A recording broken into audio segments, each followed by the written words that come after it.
drama continues to unfold here at the Prince Albert Golf and Curling Club. The first of the events we're covering on the curling lanes this sports weekend season, and we'll be in Lethbridge for the Scott Tournament of Hearts. Then we move on to Edmonton for the Brier. Then it's out to Victoria for the Uniroyal World Junior Championship. And we conclude with the Silver Broom taking place in Vancouver. And that is going to be an interesting wrap-up to the curling season. The Silver Broom this year under the dome, taking place at the stadium at BC Place. Oh, I'm looking forward to that. Very much in his hard-working committee.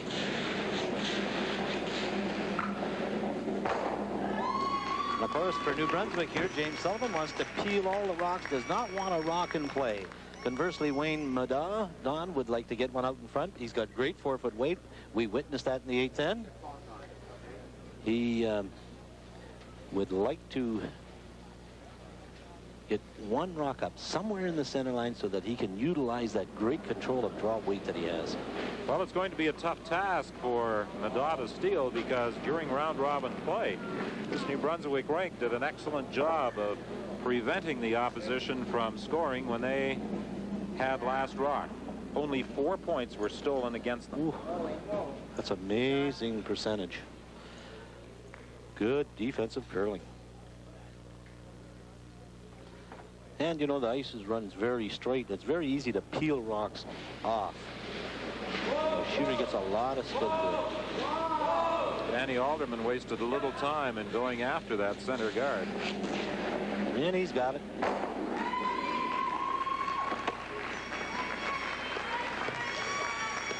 But Wayne Madaw has certainly made two big shots on ends 8 and 9.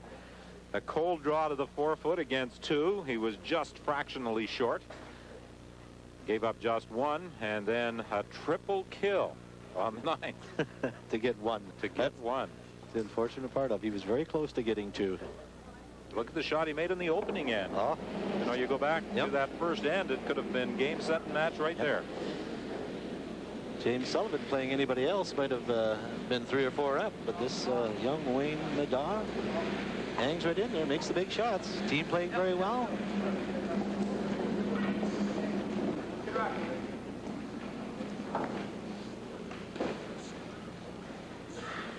Well, we said that Wayne Madaw does throw a lot of rocks in practice sessions. He has that opportunity as the ice maker at the St. George's Curling Club. That's Dave Hannon, who attends EC Drury Collegiate in Milton, Ontario. He's the second on the Ontario team, and the second on the New Brunswick rink. Darrell Burgess removes that Ontario stone, rolls the shooter out as well.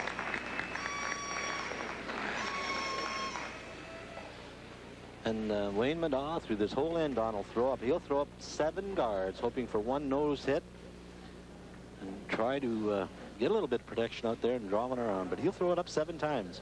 And he'll change it around a bit, like he's giving a little bit less ice now, and he's going to try and move it over a little bit, change the shot for the New Brunswick team. He's moving the rock around in front of the house, trying to make New Brunswick hit it on the nose. And you do that by changing position of the rock and the sheet. See, it's curling over a little bit more off the center line. This should start to come off now. Yep, now. Hurry. And again, Jim Sullivan moves out and asks for the removal of this stone from his second, Darrell Burgess, who prefers to be called Craig. We've been calling him Darrell all through the match. Oh, he'll be upset. Anyway, you see what it's done here. It's given New Brunswick a different turn.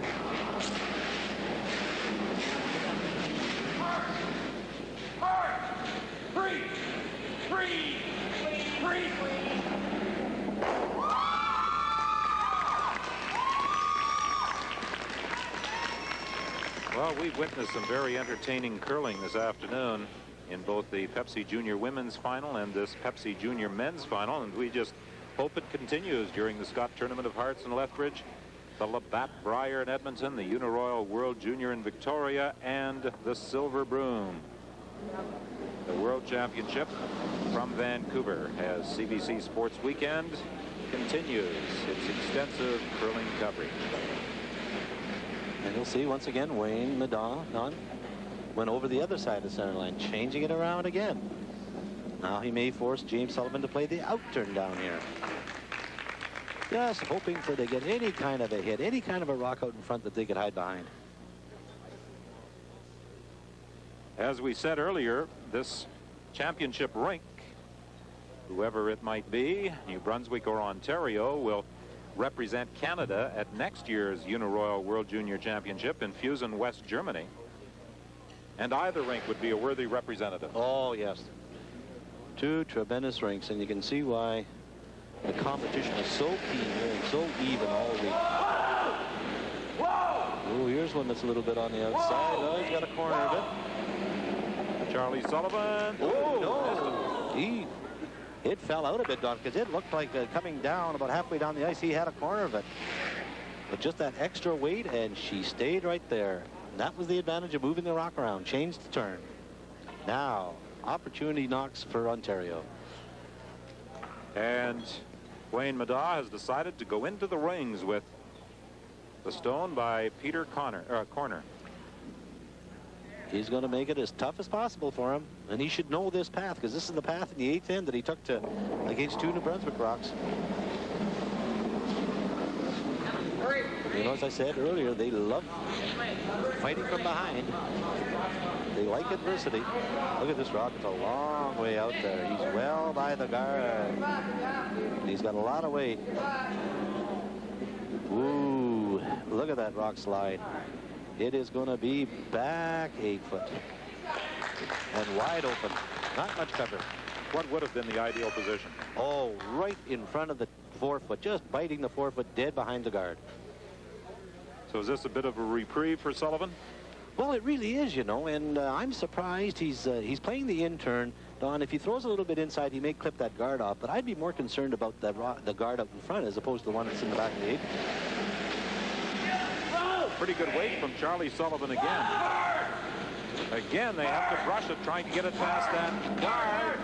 And they just skim it onto the shot stone, and New Brunswick lies one.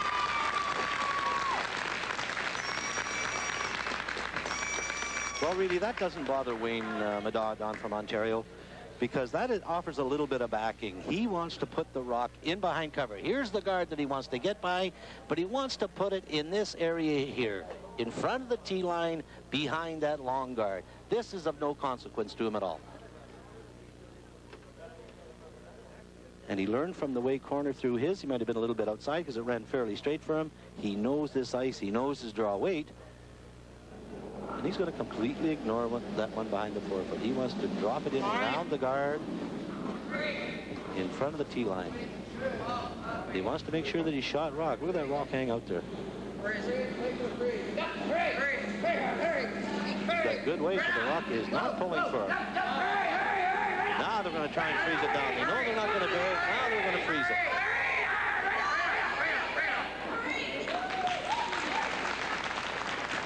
Ontario lies one with 3 rocks to be played. That rock doesn't seem to be curling as much with that. Well, you have to take enough ice to make sure you get by the guard, you know, and just if you take a 1/4 of an inch or a 1/2 inch too much ice, the rock runs absolutely straight down. You take a little bit less, the thing is, the rock is liable to pull right onto the guard. So you have to be very careful. See the ice that James Sullivan is taking right on the edge of that rock. He's got the danger here for him, of course, is that he hits it about 3/4, drives it onto his own, and leaves Ontario shot. Then he's in a lot of trouble. He wants to either hit this one right on the nose down and spill them both to stay right there in front of the tee line. Yeah. Whoa, whoa, whoa. Whoa, right off, right off, right off, right off. Whoa, whoa. He doesn't want to drive it back onto his own. And he might do that. He's done that, but he's going to make it. But that is the perfect curling shot. That is a perfect curling shot, Don, because he's in front of the tee line. Ontario has to move that rock. And he has to come around that guard very tight, tap it back at least 1.5 feet. Whoa, 3 feet. He has to move that rock 3 feet because his shooter will be just biting the forefoot, so he's got to move it a good 3 feet. But without the slightest hesitation, Wayne Madaw made his way down to the far end to deliver this final stone. I might say that Jim Sullivan did the same thing. There was no discussion. They had made up their minds as to the shot they were going to play, and they executed it. The difficulty for Wayne Madaw here, Don, is that he has to move that rock. He's got a lot of weight. He's a long way out there. They haven't laid a brush to it. It has to start curling. Is it going to come over? It's starting to make a move now. But it's going to be exposed, I'm afraid. It's going to be wide open. So now, the task would appear fairly simple for Jim Sullivan. Simply drive out that red rock belonging to Ontario, and he will claim the 1987 Canadian Junior Men's Curling Championship, because he does have that rock sitting at the back of the 12 that could be the counter. He isn't concerned at all with his shooter. He does not care about the shooter, Don. The thing that he cannot afford to do here is throw it a fraction outside with a lot of weight, because that rock will float on him, will go against the turn. He just has to throw nice, carrying weight, let the sweepers keep it on line, hit it on the nose, and he's the Canadian champion. Concentrating as he prepares for the final stone. 4-4 the score. The 10th end. Oh, you yell hurry right away and then yell whoa. That shows you how much it's right. It's staying right there. He's got it. He's going to be perfect. He has got a hit and staying for 2. So Jim Sullivan comes through on the 10th end with a pair, and New Brunswick claims the 1987 Pepsi Junior Men's Championship of Canada. A 6-4 triumph over Wayne Madaw of Ontario.